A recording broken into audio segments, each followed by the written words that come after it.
This episode is sponsored by FightFitLifestyle.com. Go to FightFitLifestyle.com to get awesome merchandise, gear, and even CBD products as well.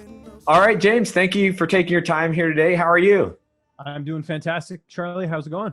It's going good. It's here in Dallas, it's 70 degrees. So as a Texan, that's always nice. I wish it could stay that way year round, but unfortunately, when summer comes here, that's not going to be the case. How are things there in Canada? It's very rainy here in Vancouver, but that's usually typical. But no snow, which is awesome. Although it doesn't really snow here that much, but we're definitely getting into winter. You can feel it. What's the coldest it gets?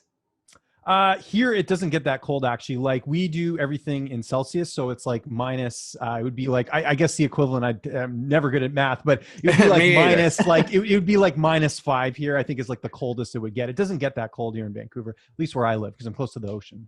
Now, is it a lot more similar to like Los Angeles a little bit? I've always heard those comparisons. Yeah, kind of. I mean, it doesn't get that hot either because like it's because we do get right next to the ocean, so you get that breeze as well. Like it doesn't get humid here in Vancouver, which is great. But yeah, it doesn't get cold. Like there's this sort of misperception that that everywhere in Canada is like the frozen tundra. There's certainly places like that in Canada. You go to Winnipeg or you go to like Quebec during the winter. It's a really rough time out there. But on the West Coast, it's pretty good for the most part. Like especially in Pacific Northwest, like where I live, because I'm pretty close to Seattle as well. Think of Seattle, whatever weather Seattle gets. Yeah.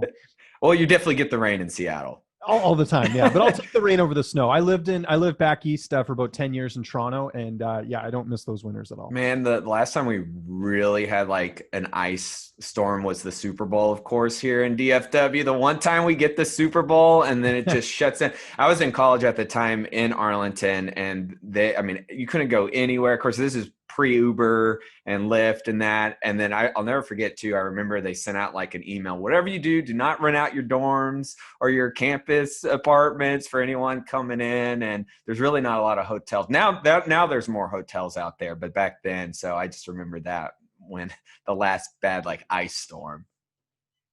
Oh, I know. People get so unprepared. Like it's like when it snows here, like people go nuts because especially drivers, because you're not used to it. It just doesn't snow here that much. So well, I want to thank you again for coming on. Before we get into some UFC 255 talk, by the way, I love your background. I always love the posters that you have. I kind of have more of a plain.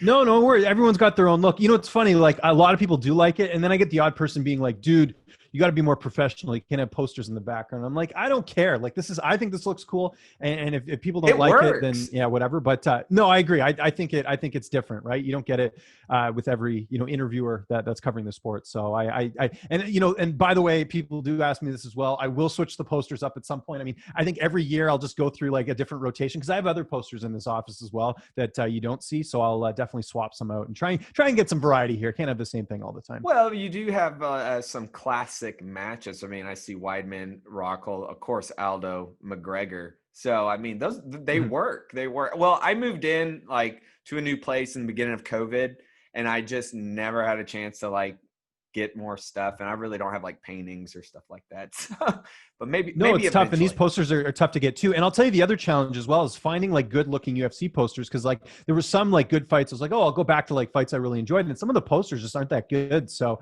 like this is the Aldo McGregor one's one of the best they've done in my opinion. You've got the cartoon, like the comic book one they did for the Hendricks and Robbie Lawler fight. Like those are ones that I dig cause they're different, but the typical like, huge face against huge face, I'm not really into.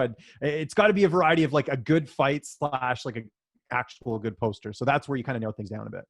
Well, I want to go back to your beginning of covering MMA. Back in March, you posted a video about how you got your start.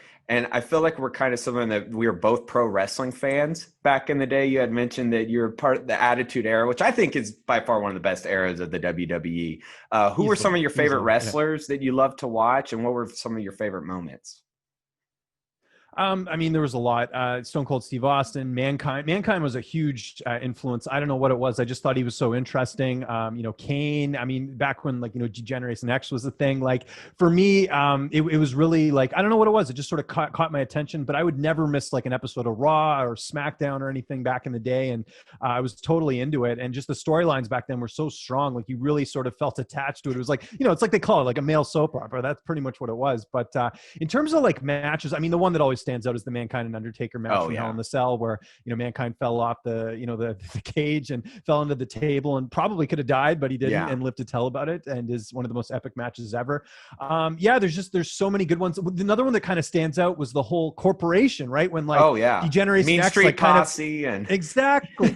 Yeah, I think that's like a very underrated storyline as well. And then of course, like not really like a match sort of say, but I thought the Monday Night Wars was a really cool thing. I was about like, to say, I've been totally like geeking out on like the whole like I don't know if you've seen Dark Side of the Ring, like the whole, documentary I love that series. So I love going back because there's stuff that I forgot about my childhood or like even like my teen years about wrestling that I can kind of like go back and revisit. So I'm like all into that stuff. I think it's super cool. And even now, like I'll catch the odd wrestling thing, but I'm definitely not as big of a fan as I was back then. I'm like a casual wrestling fan at this point. Well, Beyond the Mat is such a great documentary, and it showcases the Mankind versus The Rock I Quit match, which we just talked about kind of the male soap opera, but I mean, that was so intense. And you see Mankind's son and just how emotional, because he took, I think, 11 chair shots in that match. And I mean, just the kind of brutality, you see some of the injuries in that.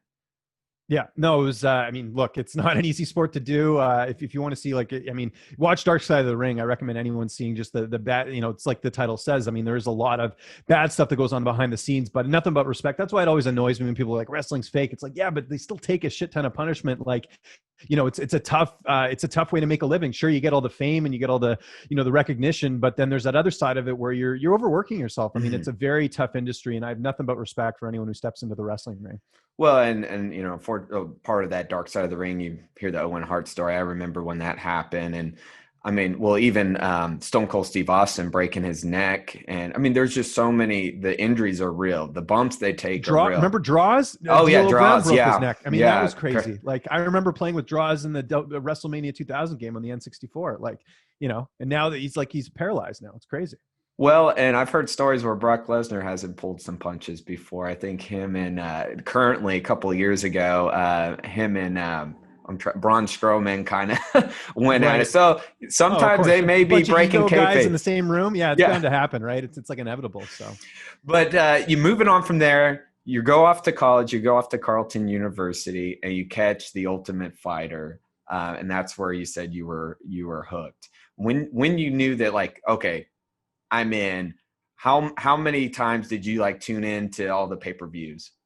Yeah, it was pretty. I remember the first pay-per-view I watched was like live was the Rich Franklin and Nate Quarry pay-per-view, which is actually, if you remember, that's a unique card because Mike Goldberg was not on the call. It was some other guy. I can't remember who it was, but it was like the one time where Goldberg wasn't on the call. It was the guy's name escapes me right now. But if you go look at that pay-per-view, it was Rich Franklin and Nate Quarry. Rich Franklin knocks him out in the first round. It's pretty much from then on, I was like, this is really cool. And this was back too when like, you would get called like a tough noob, which is like such a archaic term now when looking back, because now it's like you got the casual McGregor fans. And I mean, we go through the level of fans, we'd be here all day. But no, but back then it was fun to be an MMA fan because like there was this thing that like wasn't really mainstream, like it was on Spike TV and like they'd have like a pay-per-view a month, maybe like a fight night. And it was kind of this like cool thing that I knew about that like me and like a couple like select friends would like know about that like no one really knew how cool it was. And so that for me made it like that much more cooler because it's like here was this thing that like I think was awesome and I could see was going to have a lot of appeal. And it was one of those things that just wasn't mainstream. And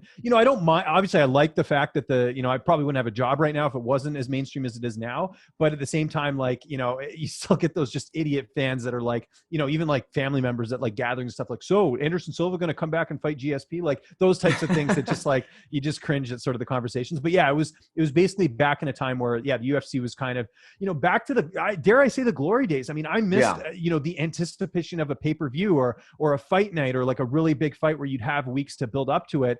Now it's like you get fatigued. I mean, you got a UFC every week, you've got Bellator, you've got Contender Series, you've got all the other promotions internationally, which I can't even keep up with half the time with one championship and everything else. So yeah, I came in at a time when the UFC was just starting to kind of find its footing. And then, obviously shortly after that was the deal with Fox and everything else. But yeah, I came in at a good time, I'd say.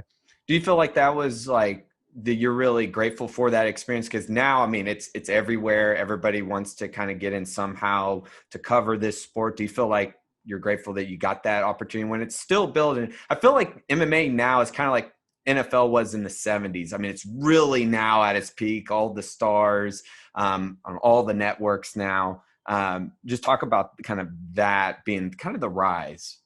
Yeah, no, I came in at a very interesting time because, like I said, I was sort of growing. I mean, in some regards, I was growing with the sport itself, like in terms of what I was doing. I got really lucky in 2008. I ended up working at Fight Network. Mm-hmm. And at the time, Mauro Ranallo was actually working there. So it was kind of neat that I could learn from someone who is now, considered one of the greatest broadcasters of all time. And it was there I kind of got my feet wet. And the cool thing about working there was like, it wasn't a large group of us. I think there was like 20 of us working there at the time. It just so happened I was living in Toronto at the time and ended up just working there, interned, and then I eventually got hired as an editor. But what it was for me was like a place where people could speak my language. You know what I mean? Like I would have a group of friends that would come watch the fights, and it'd still be a bit of a struggle. It'd be like, hey, you want to go watch the fights tonight? It's like, oh, I don't know, I want to go out or whatever. And it's like, no, trust me, you'll want to watch this. George St. Pierre's fighting, whatever. But like with Fight Network, like everyone knew the same stuff I did. They were watching Pride. They were watching all the other organizations out there. So I could you go into work and you'd on like a Monday after like a big fight weekend, and you'd be sitting there chatting with everyone for about like an hour, just talking about the fights. And that for me was like a good learning experience. And it was also, being immersed in an industry where, you could sort of see everything, like the behind the scenes. Because at the time, Fight Network, we'll go back even like pretty far there. But back when Affliction was running shows, Fight Network was airing the undercards to that. So you sort of got to see, the TV side of things. And it really benefited me in a lot of ways getting that experience early on, because I sort of knew the ins and outs of the industry. I knew sort of, what they were, from a television standpoint anyways, how people were consuming content. Because there wasn't really anything like that at the time. There wasn't a 24-hour, sport. Like there was no UFC Fight Pass back when Fight Network was around. So I really carved my teeth there. To kind of give you the Coles notes without, spending a whole hour talking about my career here. But basically, I was there for a couple of years, left, ended up going to work at TSN, worked as an editor, started doing MMA on the side because I basically wasn't making enough at Fight Network to make like a full, to basically afford like rent in Toronto. It's ridiculously expensive. So went to TSN, then had a couple other jobs, but I always did MMA on the side. And then I got into doing video interviews shortly after that, because at the time there weren't many people doing it. I think Frank Trigg, Karen Bryant were like the few people doing like remote video interviews. But the one thing I did a little bit different was that I was interviewing prospects. Like no one at the time was doing video interviews and interviewing prospects at all. That was like unheard of. And I just knew that like, look, this is my only way of like standing out. Cause like if I do a video interview with the UFC fighter and Karen Bryant does one, who's going to watch the interview? They'll watch hers. Right. So that was always kind of my mentality. And I kind of lucked out because like a lot of these fighters that I talked to early on are now in the UFC, and I have those relationships from over the years, and it really benefited me. And now you look at it, everyone's doing video, right? But back when I started, there was probably 2-3 other people doing it, and nobody was doing it as much as I was back then. Cause I was just like, I love doing this. I'm going to do this as much as I can. Cause I always wanted to be an on-air broadcaster. That was always the goal. And people back when I started, everyone was doing audio podcasts, and I thought this is cool and everything, but market's kind of getting saturated. How can I break out of this? So luckily with my editing background and everything that I learned at Fight Network, I was able to, basically produce my own video interviews, and sort of took off from there. And, fast forward to October 2017, that's when I went full time. So I've been doing it ever since. Do you think part of the video editing is just having that experience? Because I feel like it's a night and day between video and then working like an Adobe Audition, not always easy in Adobe Audition, but I feel like you can put the pieces to the puzzle a little bit quicker. Video, as you know, have to have that patience. And what's the longest video you've had to cut, how to edit? Oh, I mean, when I was at Fight Network, I used to cut like 3-hour-long Dream shows and have to cut them down to like an hour and a half, or like K1 or any of those old shows. So those are ones that I've had to like, go back and cut and everything. As far as like actual interviews, I'm trying to think. Most of my, and that's the other thing that I think was a good strategy. And it was just because I'm very impatient. But like my interviews were only like, 10, 20 minutes. Like a lot of these guys will get fighters on for like an hour. And I'm like, they just don't have the time to do it. I mean, no one's listening for a full hour. It's YouTube. People are, they want, information quickly. So, sometimes I get flack for that. Sometimes people are like, oh, that, you barely got anything in the interview. But I just think of it as a viewer. Like I know if I'm watching something, my attention span is not going to be longer than 10, 20 minutes. And that's something I really love, like some really interesting subject where you can really dive in deep, like a Joe Rogan type thing. But I think for most people on YouTube, you want content that's fairly shorter. So that way people have time to consume it. If they see you got an hour interview, no one's going to sit and watch it when they can probably just read the article and 30 seconds. Well, and even with Rogan, he does the clips, which I think are Exactly. Yeah. as popular as the long. Uh, what I do love about your interview style is how laid back you are with these fighters.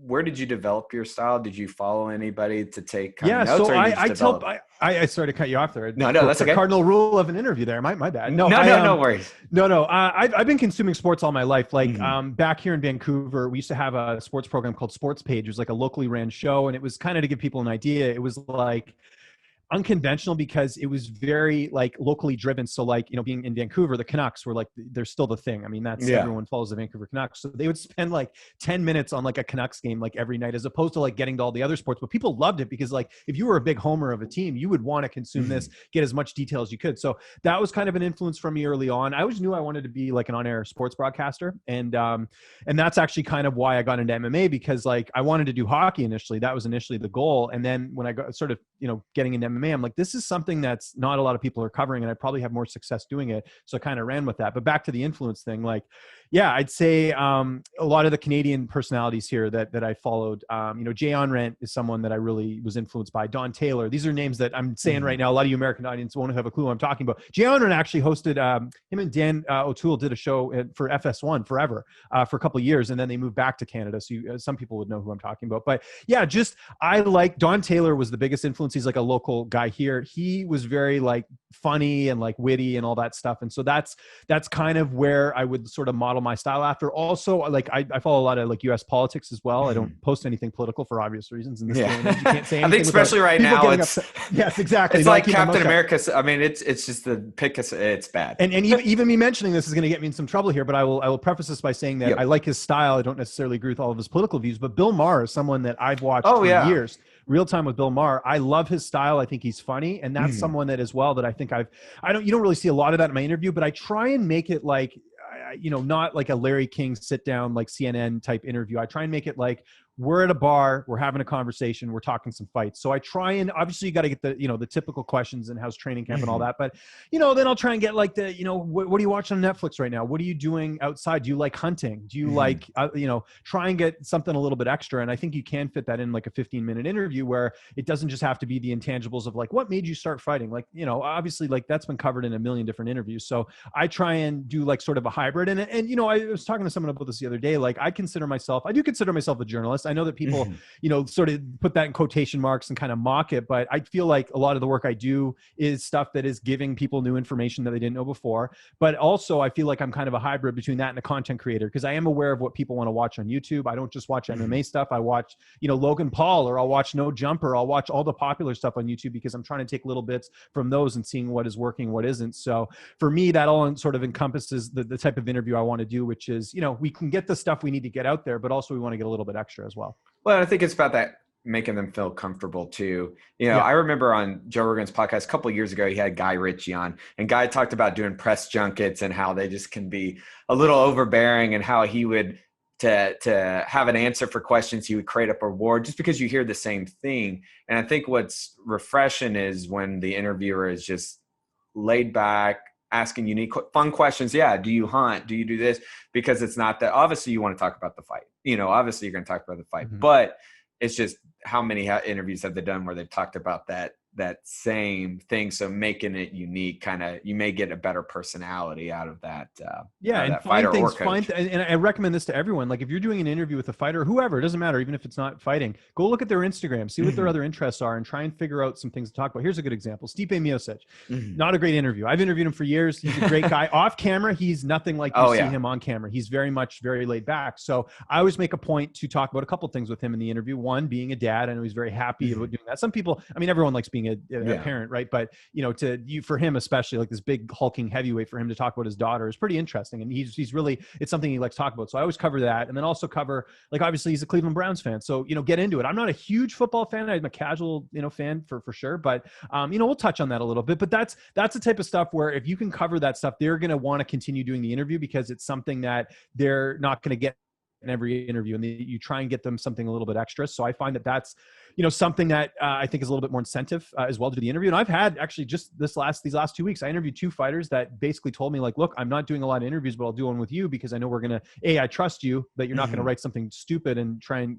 get it out there. And 2, like we're going to talk about stuff outside of just like the regular things. So that's something to keep in mind when you're doing interviews. Try and find a way to separate yourself because look, like I said, if Ariel Helwani interviews Leon Edwards and I interview Leon Edwards, which happened last week, I got to try and find a different angle. Like I'll watch Ariel's interview and I'll be like, I don't want to repeat everything that he does because I got to find a different angle here, Well, and also one thing about Stipe, the gaming community right now with MMA, I mean, they love talking about gaming and being on Twitch. So I think that's a good angle because a lot of the fighters, I mean, they're in camp, their mind's on the fight, but they want to kind of break away. Obviously, they got to talk about the fight, but if you could talk about that hobby that they love to do, I mean, look at Sugar Sean. I mean, he's making a whole nother career. He's becoming the catalyst for other fighters to make something out of their brand. I mean, what did he sell in those jerseys? You heard about that, right? Where he sold those basketball jerseys that were limited. Oh, edition. Yeah. He made like 20 grand in like an hour.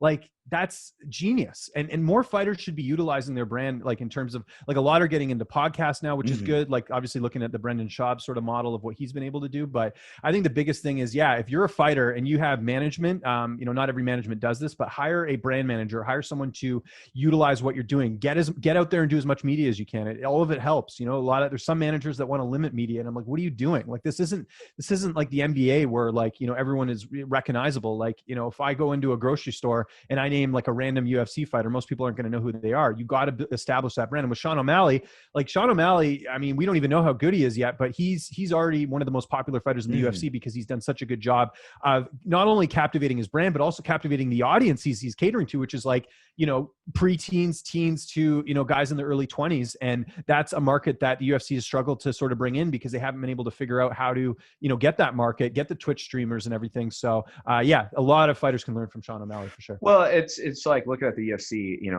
everybody's skilled, everybody's talented, but how do you stand out? And you don't have to go the trash talking route, because the thing with trash talking is if it's not authentic, it's hard for, even somebody who might be casual to really buy into that. But if you can find, what I loved about Forrest Griffin, going back to season 1, is he represents that guy that we all have a friend, that we all have a friend that we know, that guy that's goofy, that's kind of wild, off his rocker a little bit, but he's relatable, and that relatableness made him popular, I feel.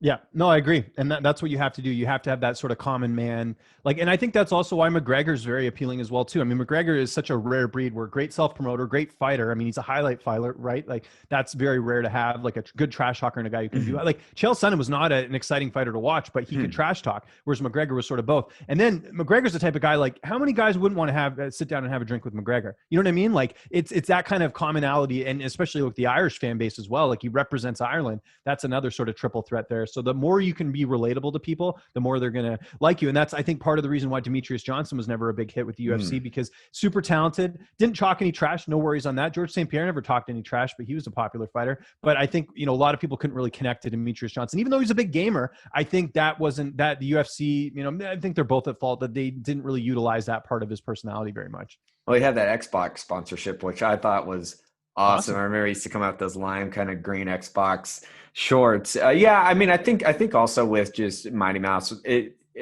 just that personality kind of keeps to himself a little bit, but he seems like a very, very fun guy. But, I think now with the world of like influencers and all that, it's just about having that extra charisma, which Sugar Sean and Chael. And the great thing about Conor is I could actually see him being in movies. I don't know if he wants to do that eventually, but that guy could be a comedian. So could Chael. Yeah. And that's why Chael is like, I mean, you look at what he's been able to do outside of fighting from the media standpoint, like it's unbelievable. Like it's crazy to me that he is, doing work for Bellator and also doing work for ESPN. Like that's unheard of. No one's doing that, right? Like you imagine if like, I don't know, like someone from like a big network, like worked for a rival network, like that just doesn't happen. So I think, good for him, and his YouTube channel is like, he gets it. I mean, every day I'm on there and he's doing new content, and all he's doing is talking about news, and he's making, good, decent money, I should say, on there as well. So he's another guy that's really created a good catalyst for, not just fighters, but also journalists as well. Look what he's doing. Like makes a lot of sense. So. Well, I also think he's in my opinion, one of the best tough coaches, just from a mentality standpoint, going back to Tough 17, just, him and even talking, pulling aside Uriah Hall and having those emotional conversations about winning and losing. And just, I love that about him as well, where he could be funny, but he can also just turn on and just help you get focused and calm. Yeah, no, I agree. Chael is a total and just super nice guy too. Like I know he got a lot of flack for a lot of the things that he's done, but I mean, I've gotten to speak with him several times outside the cage, and just great guy. Like good for the sport, in my opinion. Now, going back to you were talking about interviewing regional fighters, local fighters that maybe not get that much exposure. Is there one, and you've interviewed a lot, but is there one that stands out that you got super excited that they finally got that big opportunity? Yeah, I'll give you one that people won't think about. Jason Witt, he just picked up a win a couple weeks ago. I was at one of Jason's early fights. He actually fought. So when I was living in Toronto at the time, we had a local promotion called Global Warriors, and it was like basically doing a fight card out of like a hockey stadium, basically, and nothing glamorous. But those regional shows are so much fun. Like if you've ever been to one, it's something else. So Jason Witt fought this hometown kid by the name of Ryan Dixon. And Dixon was like, almost on that cusp of going to the UFC. I think he had like a couple losses, but Dixon was the hometown guy. Witt was coming, from Glory MMA and with James Krause. Krause was actually cornering him that night. And he came over and took the fight, and Jason Witt knocked him out in the second round. And I remember thinking like, holy crap, like this guy's someone to watch for, because it was Krause, or it was Dixon was the guy that everyone thought was going to go to the UFC. Dixon ended up retiring shortly after that, and actually just made a comeback actually last weekend at it was XFC, getting a win there. But that's a story for another day. But no, Jason Witt was someone that James Krause told me. I remember speaking to him, and he's like, "Look, if Jason could perform the way he does in the gym, he will be in the UFC, no problem." But Jason, even after that fight, had some struggles. He had some losses. He missed he missed weight in a couple fights. He had some setbacks. But eventually, he gets to the UFC, and then what happens in his debut? He has one of the craziest debuts out of anyone, where like they didn't know if he was going to be able to fight because it was such a short notice replacement. They had to get his medicals done like the day of the fight. So he was supposed to fight on the prelims against Sato. They ended up bumping that to the main card. He gets finished in like 30 seconds, right? Terrible debut. It sucks. But then Witt gets a second fight. He's fighting Cole Williams, who, we can call it what it is. It was kind of an easier opponent. And also he had a full camp. And just to see Jason dominate that fight and get that win. I mean, Jason, if we're betting here, Jason's probably never winning a UFC title. But I remember, watching him in that fight at Global Warriors, years ago, this was like 2016, 2015, to see him get that first UFC win. That's cool to me. Like that's what makes this very worthwhile for me, is getting to interview fighters and see them, achieve their dreams and sort of be along for the ride in terms of getting to interview them. So he's one that stands out. There's a handful of fighters I've interviewed long before they were in the UFC. Sean O'Malley, Macy Barber, Mackenzie Dern. I mean, there's just, there's so many that it's been cool to just watch them. Or fighters that, like, I remember Eric Anders. I think I interviewed him after his like third or fourth pro fight, and now here he is, headlining UFC cards. So it's been cool to be a part of that journey. And that's why I tell people, like, if you're starting out doing this, do a mix. You can definitely get your UFC fighters in there. They're easy to get a hold of. It'll definitely get you some more eyeballs in terms of the exposure, but get those prospects, because you never know where they can end up. And, if you keep those videos on your channel, eventually like I went back and watched an old interview the other day with Muhammad Usman, Kamaru's brother, who's now in PFL. I just noticed the other day that interview's at like 2,000 views. Back then it was at 50 views, but I guess because people were searching him, right, over the years, it does add up. So just look at those things as investments, and it's just such a good strategy if that's what you want to do. If you want to do interviews, I recommend doing sort of a hybrid of, prospects and UFC fighters. Well, and you never know. And also a lot of these regional promotions are getting a lot now that some of them are on UFC Fight Pass as well. I mean, LFA, they always do a great job with their cards, always deliver high-paced fights, and people know about LFA now. I remember back when LFC years ago, and now, it's on UFC Fight Pass, which is awesome. So you never know. I kind of look at it like, with music, there's all these indie bands or artists. You just don't know when they're going to have that one hit that's going to take them. And if you give them that exposure, they're going to be, thankful about that, because not all the radio stations are, of course, playing their music or having them on. So, but I feel what's great about MMA is how accepting the community is and how they're willing to sit and chat with you. No, I agree. And I mean, like, not to sound like a bit conceited, but like, obviously I've established like a decent platform. Like, I'm happy to interview. I treat every interview the same. I interviewed an amateur fighter last week, and then I also interviewed Leon Edwards. So it's like, for me, I like doing those interviews because it reminds me that, like, look, everyone's got a story. Everyone's the same. Everyone's got a different background. You kind of have to look at it that way in terms of, the fighters that you're talking to. And I think, networking's so important. Like there's a handful of gyms I could walk into, and I bet, there'd be someone that would recognize me just from my interviews. I get that a lot, actually. Like, I'll go to like UFC card and they're like, hey man, love your interviews, like some random person. And it's like, oh, good. Then it's working. Right. So. Well, let's talk about this coming UFC 255 card. Back in that March video, you talked about one of your earliest day interviews was with Shogun Rua, and he's going to be taking on Paul Craig. What do you think about that matchup and just Shogun right now in his career? By the way, interesting stat, only because I saw someone post this on Twitter yesterday. Did you know that Alan Jouban, who's also on this card, and Shogun Rua have the exact same birthday and the exact same age? That is crazy. That is, I mean, that. that's kind of like that Spider-Man meme, that Spider-Man yes, exactly. where Spider-Man's looking at each other. yeah, exactly. Which one of the all-time great memes. Yeah, no, you know what? Look, I think I speak for most people. I would love to see Shogun Rua go out there and win. And I think it's incredible that in 2020, a 38-year-old former champion is still picking up victories here. But this really is not a good fight for him. It's a rematch. Obviously, this was the first fight ended in a draw. Paul Craig, I think, has some of the best jiu-jitsu in all of MMA, let alone the light heavyweight division. I really think Craig's going to finish this fight this time. I don't think he wants to risk it going to the judges' scorecards with a potential, close fight with Shogun, because Shogun's been known to steal decisions as well and just get fights that maybe he didn't win. So I really think if he gets this to the ground, there's a good chance that he gets the submission here. Let's not forget, you were talking about Chael Sonnen earlier. I'd love to make a list of like weird wins that have taken place in MMA. Chael Sonnen submitting Shogun Rua is definitely up there. I mean, Chael Sonnen is not known as a submission specialist. Guillotine, and Shogun Rua is Brazilian, and he's got, I know, it's just so like such an odd fight. But no, kind of getting back to that, I mean, Shogun can be submitted. So, and I think of anyone who can do it, it's Paul Craig. So, I mean, you got to go with the younger guy here. I think Craig is the betting favorite here. I tend to lean that way. I'll say Craig, second, maybe third round submission, but I think he'll get it done. I think Craig's one of those guys that's a little bit underrated in the division. And I think with the jiu-jitsu and striking's coming along well, if he can sort of put it all together, he's going to be an interesting threat in that division. But I got to go with Paul Craig on this one. Do you think he goes triangle?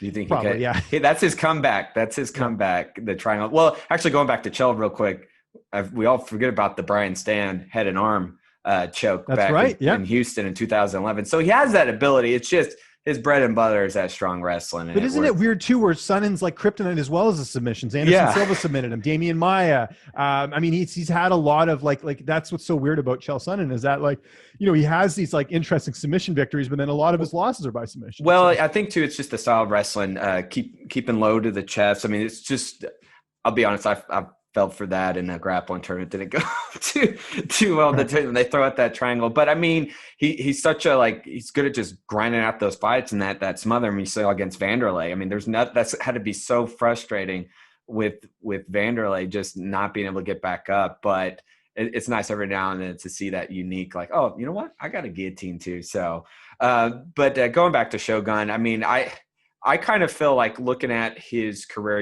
he's had his moments. I feel like, and correct me if I'm wrong, but even before that, like that Forrest Griffin fight, I felt after those ACL injury, like you never saw that extra explosion that you did prior. And that's not taking anything away from Shogun. It's just, that's what made him so dangerous. I felt he was just able to explode and kick. And you really didn't see that after that, which, and with ACL injuries, that can happen. And also, let's not forget, I mean, I heard stories about how Shogun probably came back a little bit too fast and the UFC was kind of rushing him because I believe that was his debut in the UFC as well. And obviously it propelled Griffin, to getting him that title shot and everything else. But I agree with you. And I think the other thing people forget is that soccer kicks were a big part of Shogun's game and pride, and you obviously can't use them in the UFC. So that was another thing I think people forgot about. I honestly would have loved to see Shogun at middleweight, he's not a big light heavyweight. And I think it would have been interesting. I know there was some talk about him, remember fighting Anderson Silva like way back, I think when he was early in his UFC career, they're saying, hey, maybe we'll drop. I think he would have been better suited there. But you know what? All the power to him. He won a UFC title. He should have won it the first time when he fought Machida. Yeah. That was a bad decision. And then he knocked him out in the second. So no one will be able to take that away from Shogun. But he's one of the all-time greats. And I mean, he'll probably lose this fight. I mean, maybe he'll win, but I mean, you can't, we got to remember the Shogun of old. I think a lot of fans are buy too much in this whole recency bias thing. And I think that you can't look past what Shogun did for his age to do what he did in Pride is one of the best runs ever in MMA history. Well, I think it's just, about doing your research and look, everybody in all sports, everybody has a past where they were at their peak, their height. But I still like seeing anytime Shogun's on a card, I'm like, oh man, this is great. Cause you still see a veteran. We get to watch, an icon still get to go out there and fight. Also on this card, well, you talked about Alan Jouban. What do you think about his fight?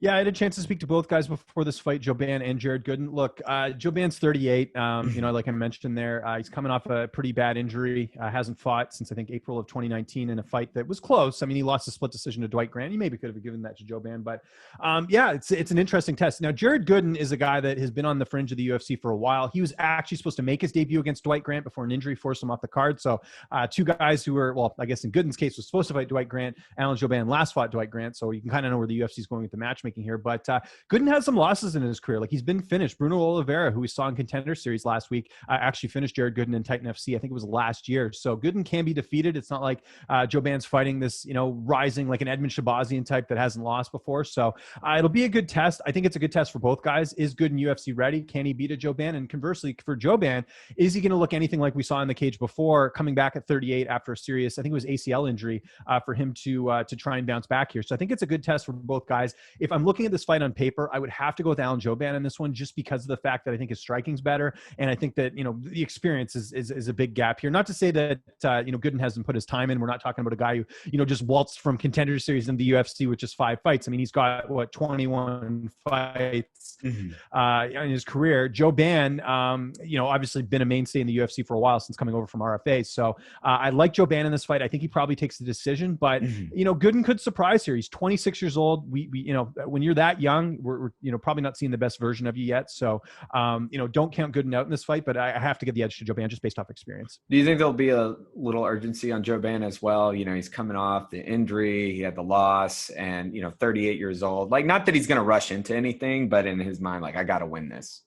I think he even sort of admitted to me in the interview is that he's like, look, like I have to, it's a good test to see where I belong. Like he did mention retirement, he's like, if this does not go well and I get, flatlined, might be time to hang him up. So, take that for what you will. Some fighters, when they start using the R word, they tend not to perform too well, but I think he's just honest in his assessment. He's not dumb. He's not going out there saying, I'm going to go and beat Kamaru Usman, right? He's like, look, we're going to see how this fight goes. Then we'll reassess. So, Joe Vann's a guy that has other opportunities outside the cage. He does modeling. I know he's got some other things going on as well. So he'll be fine there. So he's definitely not doing this for the money, which is a good thing because some fighters do, and that's a different mentality. But I think for Joe Vann, I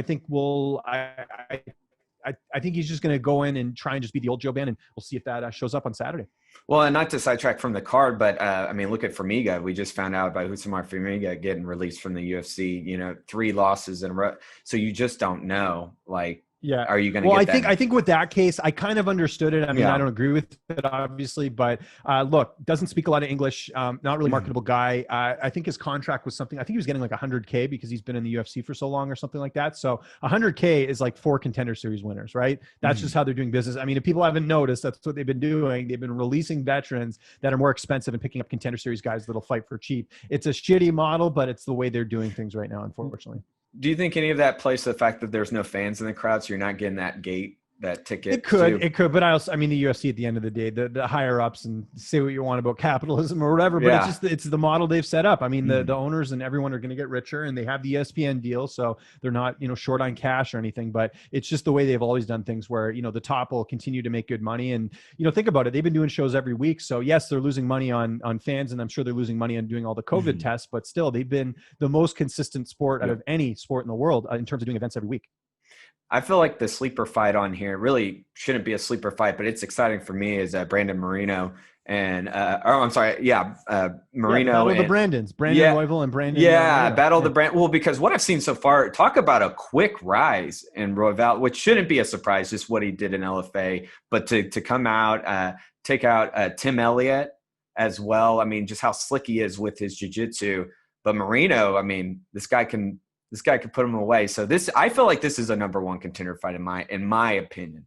I just did a rant on this yesterday on my podcast because I think Cody Garbrandt's going to get the winner of Saturday night, which I think's silly. Like, reward the guys who are getting wins in the division. Garbrandt has 0 wins at flyweight. I know he's a former champion. I know people think, it'll bring excitement to the division. I disagree. Why not try and build up your division instead of trying to bring other people down? Especially in Garbrandt's case, he lost 3 of 4.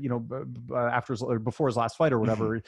Sorry, he's coming off the win over Sunsao, but he's lost 3 of 4 is what I'm trying to get at here. But yeah, no, I agree. I think they put this fight on the prelims as kind of a way to showcase the flyweight division. So I like the placement of this actually. I mean, yeah, it could be on the pay-per-view, but I think you're better off doing it on free TV. This is a tough test. Moreno was supposed to fight Alex Perez. Perez gets bumped up to the main event with Garbrandt being injured. So yeah, we got to battle the Brandons as an option here. I've always known how good Royval was. He was a guy that, if you look at his last loss, actually was to Casey Kenny, who no longer fights at flyweight. He's just a very big, even at bantamweight, he's a big guy. So for him to beat Royval on short notice, Royval took that on short notice. I believe Kenny was either supposed to fight Marcus Perez or it was Royval's teammate Sid Bice. I can't remember, but either way, Royval took that fight on short notice. But this guy's incredible. Great wrestling, great submissions as we've seen. He can take a punch as well, like we saw in the last fight. The thing I worry about in this fight is that Moreno is very difficult to finish. So if Royval can't go out there and get the sub, if it stays standing, I would give a slight edge to Moreno. The question is wrestling going to play a role in this one with Royval and what he's been able to do? We'll see. I tend to lean more towards Brandon Moreno just in terms of being battle tested in the division, in terms of what he's been able to do. And I picked Moreno to beat Kai Kara France in his last fight. I thought it was a case of where people were kind of overrating France just because he's a city kickboxing guy, and they're like, oh yeah, this is the, he's on his teammate's card or whatever. But I knew how good Royval was. But this is a case where I am going the other way. I'm going to pick Moreno. I think he takes a decision. I don't think there'll be a finish in this fight. I think it's going to be one of those hard-nosed back and forth fights where both guys put it all on the line. But I think it'll be Moreno just slightly edging it out as well. And if you're Moreno, you got to be a little bit pissed off that Perez got the title shot when Moreno has more fights in the division as well. So I don't know if that'll play a role in it. But I'm picking Moreno by decision in this fight. Yeah, I could definitely see that. I could see the decision. I think it's going to be back and forth. I think Moreno, though, is going to push forward a little bit more. I think he's going to get better at the hand. We may see Royval try to force a takedown on that. But I think if it was Perez in this fight, I have Perez winning. I just think he's a little more slicker, a little better pressure in his wrestling. But I think this is a perfect matchup for Moreno. I would love to see him get that title shot. I mean, either one. I do agree with the Cody Garbrandt. I mean, from your viewpoint, I really feel like you need to build up the flyweight division. Whoever has that title, put it more on these prelims or these fight nights and really say, hey, look, we got some contenders here. Because the thing give Garbrandt one fight at flyweight, like they did with Jose Aldo. Yeah. Like Aldo got a fight against Moraes, a very tough guy, and then he was able to get the title shot. Like, why is Garbrandt automatically given a title shot? Because there isn't anyone else? Because you don't like the names in there? That's silly. Like, you got to reward people for getting wins in their particular division, as opposed to same thing's happening at flyweight right now with Andrade. Like, they're going to probably give her the title shot. That's not as bad because at least she took one fight and didn't get automatically the title shot. But still, I don't like this idea of fighters jumping around and then automatically getting ahead of other fighters. That's just, I'm sort of old school that way. No, I agree. Well, there's a reason why you have rankings. Otherwise, why have the rankings? I mean, the thing with Cody is, yes, he's exciting. He's got that power, but at the same time, you want this guy to really heal, because, whoever walks out this Saturday, I mean, especially for Davidson Figueroa, one thing you realize, Cody likes to get in those emotional battles, and you cannot do that with Figueroa. You want to make sure that, and we don't even know like where Cody's speed's going to be yet at 125. We saw with TJ, that was a very tough cut. I think give him a chance like Kenny Florian did, even at featherweight, had that one against Diego Nunez. Go out there, fight a Moreno or Royval, or maybe even fight whoever loses this main event after some time. I don't know what Cody's timeline on his injury is going to be, but give him something and let's see what he can do there before like throwing him in the title. Yep, totally with you there. And then also on this card, Caitlin Chikagian is taking on Cynthia Cavello. I'm excited about this fight. How do you think this is going to go down? Do you see it on the ground much of the time? Yeah, it's going to be interesting. Obviously, Chikagian fighting a few weeks ago, losing to Andrade, got that liver shot. It was game over in the first round from that one. I talked to Chikagian before this fight. She basically said she was fine after that. It was just one of those things. Her body kind of went into shock when it got hit, and so it was sort of, she couldn't do anything about it. Her body reacted a certain way. So it's an interesting fight. Calvillo right now I think is about a 2-1, almost a 3-1 favorite. I get it. Calvillo looking great in her flyweight debut with the win over Jessica Ai. However, Chikagian's one of those people who, once again, I feel like gets overlooked a lot, and she's been more of a mainstay in the division. outside of getting finished by Andrade and Shevchenko, she's never actually been finished outside of that in her career. So you think of how many fights she's had in her career, 18 fights, only been finished twice. Calvillo's not much of a finisher either. So if this does hit the judges' scorecards, it's possible Chookagian with the height and reach advantage could potentially pull off a decision here. One of these fights, this is kind of how I look at this fight. I think Calvillo is probably the more well-rounded fighter. I think her her striking and her wrestling will probably pay dividends in this fight and her end up, getting the nod here. But if you're looking to bet this fight, I think there's definitely some value on Chookagian as the underdog just because of her being a mainstay in the division. Yeah, I mean, I think it's a very important fight for Cynthia, though, because I feel like you can never count out Caitlin. I mean, whether standing on the ground, I feel like she has that extra little bit more experience. But Cynthia she's exciting as well. I remember seeing Cynthia here in Dallas at LFA right before she got that call to the UFC. And I remember, I believe she was against Was it Montana? Yeah, De La Rosa. Yeah, because so funny thing about that, I'll explain quickly. So that was the first interview I ever did with Cynthia. It was before that fight, and then I ended up interviewing Montana as well because I interviewed Mark De La Rosa, who at the time was not married to Montana, but they were dating. And Mark's like, "Hey, do you want to interview Montana?" She's here, and I was like, "Sure." So then I interviewed her as well for that fight. So I always remember that because I interviewed both fighters for that regional fight, which looking back now, that was a pretty high level fight back then. No, it was super competitive. I believe it ended in the third round. TKO win for Calvillo. Yeah. And that got her in the UFC. And since then, she's been on a tear, a couple losses, but I feel like if she's able to get any kind of back control, I think that's going to be very tough for Caitlin. She's just so slick, but at the same time, you, like I said, can't count out Caitlin because I feel like she's very well-rounded. She's been in the top fight, she's been in the back fight. I know it didn't go her way, but sometimes having that experience, I feel could help play. So it's a coin flip for me on this fight. Yeah, no, I agree.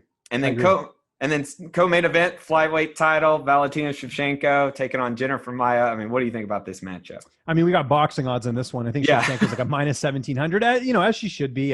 This was supposed to be Joanne Calderwood. Of course, Calderwood didn't want to wait for Valentina. She wanted to take a fight in between. She fought Jennifer Maia. She got submitted in the first round. And look, Maia's a great fighter. I do want to point out, though, she lost 2 fights ago to Caitlin Chookagian. So it's not like we have some, hot prospect coming in or something that, Maia's going to do something crazy in this one. Maia's got a good ground game, but Shevchenko, this is her fight to lose. I'm not going to bet minus 1,700. I might look at that decision prop, though. I was looking at that. I think it's like plus 200 or something. Shevchenko has been finishing a lot of her opponents, but at the same time, she's coming off a leg injury. Maybe she's just wanting to go out there and get the win. And she knows that, Andrade and all these other fighters are waiting in the wings here. But yeah, I'd be really surprised if Shevchenko lost. She's not slowing down anytime soon. Her only losses in the UFC are to Amanda Nunes, who last time I checked is the greatest women's fighter of all time. So I think she probably goes on to either winning a decision or maybe a late stoppage in this one. And some even felt like that second Nunes fight could have possibly gone Valentina. I agree. I thought she won.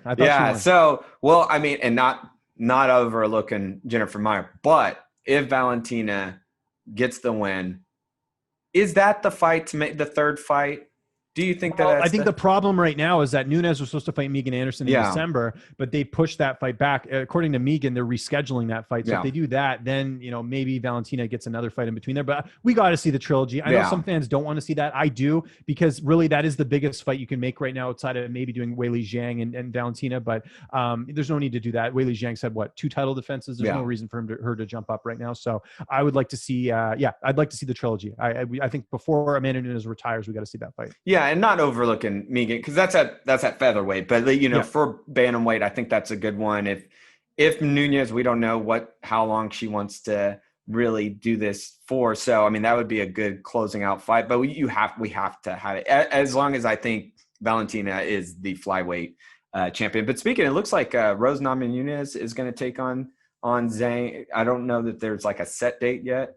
No, it looks like that's going to happen next. And one thing I always remind people is they have the same manager, so the negotiation for that would be fairly easy, I would think. So yeah, I think they're just figuring out. If I had to guess, I'd say Rose is probably trying to figure out when's best for her. She's been kind of selective, and I don't mean that in a bad way. Good for her. She's wants to be smart about her career, but I think she wants to go in at a time when everything's sort of ideal for her. So I think that's what's holding things up. How would you like to be that manager? Well, look at Gaethje and Habib. You think how much money they made for that fight, and they're losing there's 20% to the manager right there if he's only making 10 off each fighter. So that's a good payday. It's definitely going to be an interesting dinner conversation. It's because you got to put that in because friends with both, kind of Yeah. put it aside. But I think that's an exciting Oh, I agree. matchup. I agree. A lot of people writing off Rose. People for whatever reason sort of turned on Rose because of the whole Dolly thing with McGregor. Throwing the thing in. I'm not going to be that guy. I mean, I can't get in the mind of a fighter and say whatever. But Rose is a good fighter. I mean, she that win over Andrade in her last fight, very solid. Avenged that loss. Rose is a threat. I wouldn't overlook her in this fight.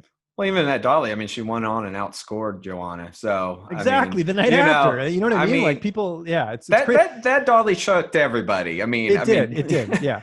And I hate fans that hate's a strong word, dislike strongly fans who want to say that fighters are scared or whatever. Like, you have no idea what these fighters go through. I have nothing but the utmost respect for anyone who steps in the cage, and for anyone to judge them and say that you're scared or they don't want to fight this person or whatever. Like, stop with that nonsense. Those are the worst fans, in my opinion. Well, and the thing is, they are not scared to step in there. That's a surprise attack right there. I mean, that's she's ready for Joanna. You're cutting weight. Yeah. You're doing media day. I was actually there for that. I actually, I'll never forget this. I'll tell this story real quick. So that was right after media day. So all the fighters were getting on the bus. I ended up walking back to the fighter hotel because I was going to do something with Calvin Cater, who was also on that card. If you remember, he fought Moicano. Yeah. And I was walking back to the hotel, and I get a text from Cater's manager, and he's like, "Hey, don't show anyone this, but someone threw a dolly at the bus," because I guess they were on the opposite bus, so they could kind of see what happened. And of course, all the madness unfolded, and the police, and it was just crazy. So I was in Brooklyn for that one. That was probably one of the most craziest moments I've ever seen. And then I remember getting to the fighter hotel, and there's cops everywhere because they're like, "What the hell?" Because they thought it was going to get really serious. Because Habib rolls deep; he's got like a crew of 30 people. Well, and then also, I mean, and then we lost Tony that night due to injury as well, and that was Holloway just a crazy Holloway too. But we got Ali Quinta, so there was some positives that came out of that. But man, what a crazy weekend. Now let's talk about the main event. I'm really pumped about this main event: Deiveson Figueiredo versus Alex Perez. Just watching, I mean, really in a way, even though Alex has some good boxing, I look at it as a grappler striking, which Deiveson has some good grappling too. But if I had to look at the styles, Perez has a little bit of, speaking of Ferguson, a little bit of Tony with that Darce. He loves that Darce. Yeah, no, he does. Don't count out Perez in this fight. I think he's absolutely game in this one, but I think it's going to end up staying standing. Mm-hmm. And I think if it does, you got to give the edge to Figueiredo. I mean, look, Joseph Benavidez, is he getting up there in age? Yes, he's still one of the top flyweights in my opinion. And for him to get dominated the way Deiveson did, it's unbelievable. The only weird thing is Deiveson, he has that loss to Formiga, and then he had that fight with Jared Brooks where I thought Brooks won that fight. Mm-hmm. And it's obviously I think, we can say that maybe Deiveson has improved since then, but still that is in the back of my head. And Perez, outside of his loss to Benavidez, has looked pretty unbelievable. So it's going to be interesting. I don't think it's an absolute slam dunk that Figueiredo wins, but with that power that he possesses, if he can make weight, I think he's gonna eventually knock out Perez at some point. So I think that's likely what's going to happen. I'll go third or fourth round knockout for Deiveson Figueiredo. But again, could Perez pull this off? Absolutely, he can. Well, yeah, and I think even with that wrestling pedigree too with Alex, I think that's going to give him a little, if he can keep it on the ground, a lot of that, going back to that Joseph Benavidez, I mean, he rocked him, he hurt him, that set up a lot for that rear naked choke. The Moraga fight was a really crazy slugfest. And there was a moment where Deiveson got tagged. That's where I think with Cody, that's where you would see more of a chance with Cody. I just think Cody's quicker on that. But Perez, the cutting weight for Cody, I do wonder, is he more susceptible to the knockout? Because people forget Munoz knocked him out and Dillashaw knocked him out, right? He could. I mean, that's the thing. That's why we got to see. It's not that I don't want to see Cody fight for the flyweight title. I just want to see, can he make the weight and be healthy and fast? Because I want to see the Cody that we love. I completely agree. I want to see a healthy Cody. I don't want any asterisks or. I don't want a James Irvin on the scale when he's fighting. There's an old reference. Someone just completely depleted Sandman. Or like. Or Travis Lutter versus Anderson Silva. Yes, cutting off his hair. Because I think, just looking at Travis Lutter, at the time, the best grappler in the UFC. And, you mentioned Rich Franklin. I mean, almost had Franklin submitted, but, his cardio was, that was always the question mark right there. But going back with Deiveson, I mean, I think this is, and not overlooking Alex, but really his fight to lose, just because based on the style, but anything can happen. MMA is crazy, as you know, covering this sport for a long time. And I think, but Alex is going to have to get this to the ground. Yep. No, I'm with you there. Totally agree. And moving past that, also some news.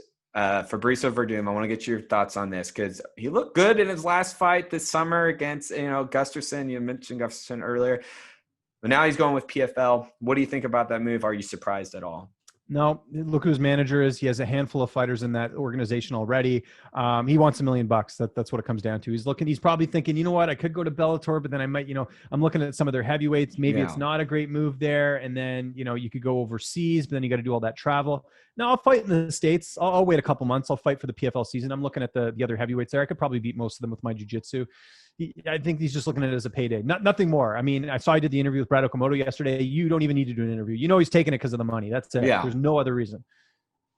Well, and you can't, you can't really blame him. I mean, $1 million is very nice. And where's he going to make that money anywhere else? He's not going to make it in the UFC. That, and he was on the shelf for a couple years, and you might as well take that chance. You're not going to get it, like you said, you're not going to get it in the UFC. You're not getting that big UFC heavyweight fight anymore. So you might as well go fight a couple times, win that tournament. Do you think he, hypothetically, if he wins that tournament, you think he retires? I think he has to. What else are you going to accomplish? Unless maybe he wants to do he wants to do a Lance Palmer and try and win $2 million. Would you put him in the UFC Hall of Fame? With the USADA stuff, I don't know. But then Bonner's in there too, right? Yeah. And he got busted for steroids. So it's like, I don't know. Probably not.